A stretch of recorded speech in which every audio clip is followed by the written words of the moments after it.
Welcome once again to How to Relate to Anyone. Here is Dr. Orv Owens. Well, hello again, and we welcome you to a lesson that's going to be a starting of 5 lessons on what we call the inner motivations or the motivations of life. That part of our thought process that controls our actions and reactions. Couple things for clarification in the very beginning here. Number one, this is a study of 5 different motivations based upon subconscious attitudinal beliefs and value systems. What you're going to find as we go through these 5, you have all 5. So we're not labeling people. I don't believe in labeling people. There are programs out there that do that, and the problem is nobody's just one of those things. We vacillate. But what is true, you'll find with these 5 motivations, there will be one that is really strong in your life, a secondary one that's quite strong, and a third that has influence also. There will be a couple that just you don't touch on very often, just rare. And the interesting part is in getting to know people and relating to their values, you have to know the motivations that are created by those values, because that's what you're relating to, is their motivations. What is it that causes them to act the way they act and react the way they react? In the process of finding these, you have to ask the right questions, and then you have to not only listen to what they say, but hear why they're saying it. What is it behind what they say that gives you a read on their value system and their motivations? So we're going to look at 5 different motivations. And we're going to start with the most severe of the fear motivations. 4 of the 5 are controlled and motivated by a fear, or a series of fears, basically, because each fear creates a series of fears. But we're going to go with the basic fear and the spin-off from that on each of the 4, because recognizing the person's fear will give you an opportunity to lift them above that fear. And when you lift them above the fear, it no longer has control of their thought processes, and now they're love motivated. Love motivated is open. Love motivated does not have defense mechanisms. It turns these kind of psychological blocks into this kind of acceptance. In sales, it's vital. It's vital that you get rid of these psychological blocks and open people's minds so they can hear the value of your presentation, the value of your product, the value of your service. That's what they're buying, and they can't hear that as long as they have psychological blocks. I don't want to be sold, but I want to buy. Well, why would I want to buy and yet not want to be sold? I don't want to be coerced into buying something I don't want. I don't want to hear a sales pitch. What I want to hear is how your product or your service can satisfy my wants, my needs, and my desires. That's what I'm looking for in every salesperson. The interesting part about this is, as a manager, you're also a salesperson. You're selling values, you're selling directives, you're selling the actual behavior patterns that are required to fulfill your job description. And so most managers don't think of themselves as salespeople, but they really are. And it's true also with friendships. Basically, building a friendship, you've sold a friendship. You've sold yourself basically to that person. And one of the big sales is when you say, "Will you marry me?" and she says yes or no. That's a pretty big sales job, because now you're talking about a lifetime commitment and all those things. So in life, we all are salespeople. Everybody's a salesperson. Everything you try to convince me of, whether you're a manager, a salesperson, or just a friend, is a sales job. Now, they don't all carry commissions, but they all do have impact upon what I will do and what I will not do, what you will do and what you will not do. And so understanding that, and understanding that each of these 5 motivations have a different value system, we better get to know their values.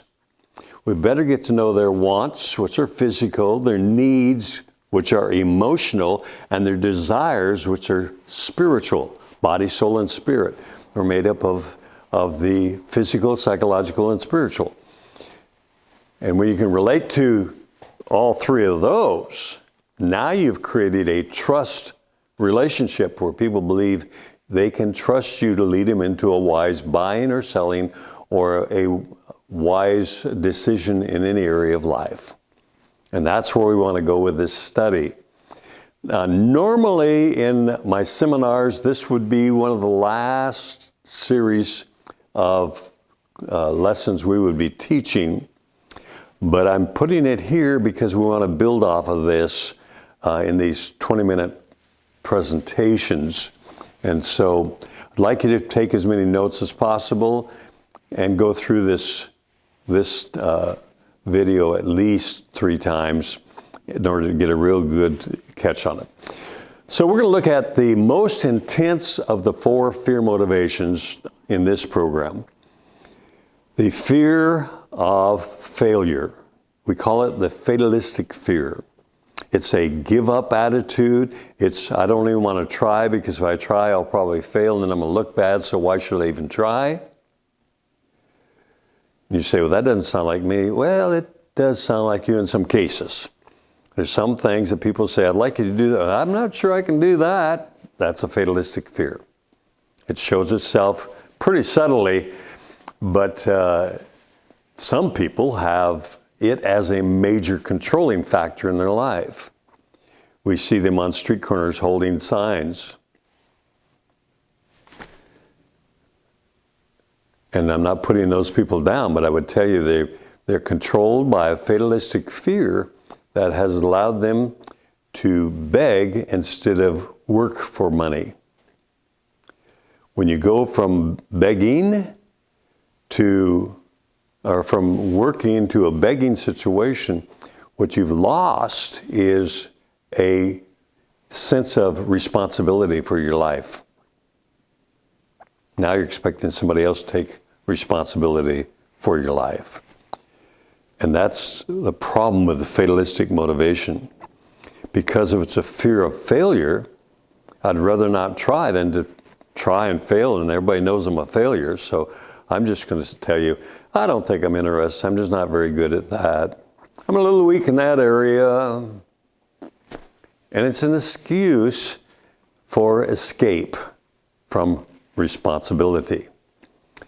It's amazing how hard it is to get people to take a promotion from a employee level to a first-line supervisory level. Be surprised how many people in the corporate world turn down those opportunities. You think they'd be loving it. Now they're on salary, increase in salary with benefits and all the things that go with a management position. It's difficult to get people to jump from employee level to management level. I'm pretty happy right where I am. Thank you very much. When I was first out of college, I went to work for a large corporation, a Fortune 500 company, and I was hired to go into their management training program. And their management training program put us out in their mill where they manufactured paper products. And we would get paper samples and go to the lab and test those paper products to make sure the quality was right. So we were quality control, basically. What they hoped to achieve by putting management training people in that program was to teach you about all the products, so you know everything about the products from when it's wood until it's actual paper and packaged. And great program for teaching people to be prepared for any management position they would fill in the corporation. What I found was people who took toilet paper off a production line and put it in a box 8 hours a day, 5 days a week. And they would work a week of days, and then they'd work a week of swing shift, and then a week of graveyard, and then they'd back to days again. And you'd think that would be the most boring job in the world, just taking toilet paper at 2 o'clock in the morning and put it in a box, 8 hours a day. Amazing how often people would be offered opportunities to become a supervisor where you manage 10 people putting paper in a box. And how many people turn those opportunities down? Why would they turn them? Because putting paper in a box doesn't carry much responsibility with it. If you get the paper in the box and send it down the production line, you get paid at the end of the week. If you're managing people and that production line breaks down or there's errors or something goes wrong, guess who gets blamed? Not the employee, the supervisor. Responsibility. Responsibility is a scary thing, or can be, if you're not secure enough to be able to make mistakes and make corrections and learn from School of Hard Knocks, and learn from those who are in leadership above you. Any job that you take that requires authority or offers authority requires that you learn. You're going to learn on the job. You don't just automatically get it plugged into your brain and now you can do it. And so there was great turnover in that area. People would be promoted to supervisor, and then all of a sudden, 3 weeks later, they were gone and there's a new supervisor. They just couldn't keep them up there because too much responsibility for some people. Let me go through a list of personality traits that are exemplified by this fear of failure. Number one is, of course, the word failure. I identify with failure. I'm not very good at it. I've always been weak in that area, never was very good. And I have a laundry list of all my weaknesses. And I focus on those, and it causes me to hold back and not commit, not assume responsibility in a lot of areas of my life. Any area where you are offered an opportunity and the fear hits you that says, what if you try and fail? You're going to look pretty bad. That's this fear, the fear we're talking about, the fatalistic fear. You need to have an attitude of, I'd rather try and fail than fail to try. Because if you don't have that attitude, you'll never grow and you'll never develop new skills and new abilities. So we have people who take toilet paper off of production, put it in a box 8 hours a day, 5 days a week until they're age 65, ready to retire. And they go off and retire with a nice retirement benefit for putting in those years.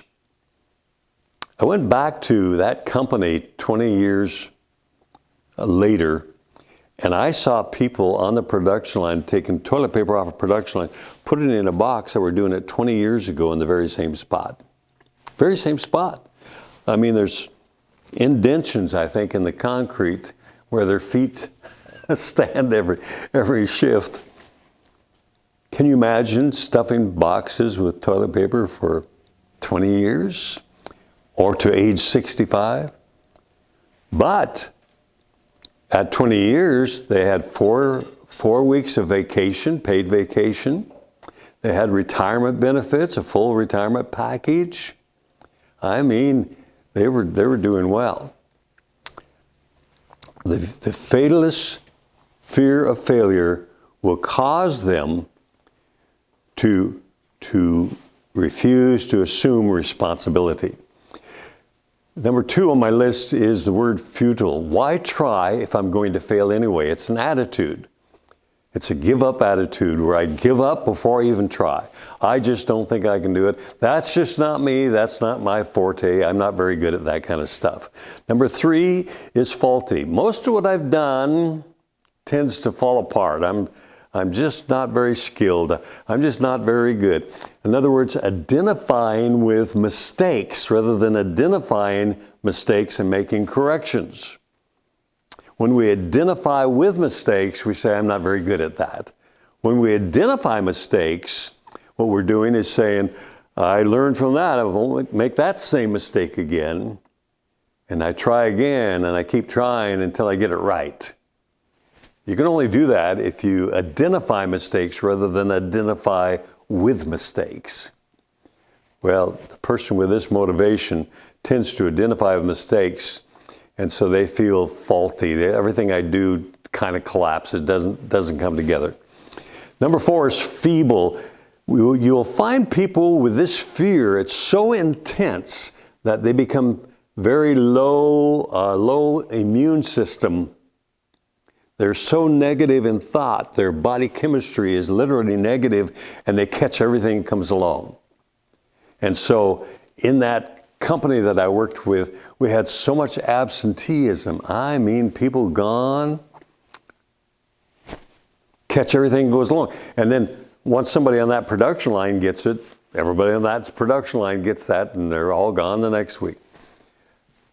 It's amazing how susceptible we can become if we allow fear to control our thought processes, because fear creates a negative body chemistry that causes our resistance or our immune system to tone down and allow problems to come into your system.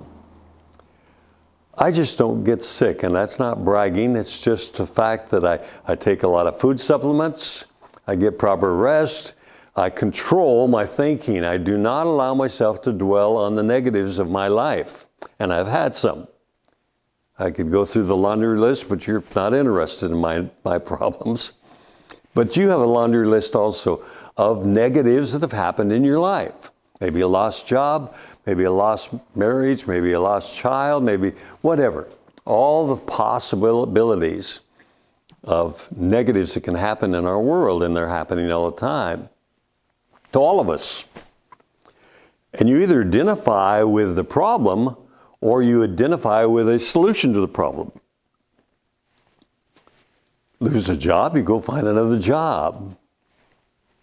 What else can you do? Well, you can go out and hold a sign saying, need dollars, or you can find another job.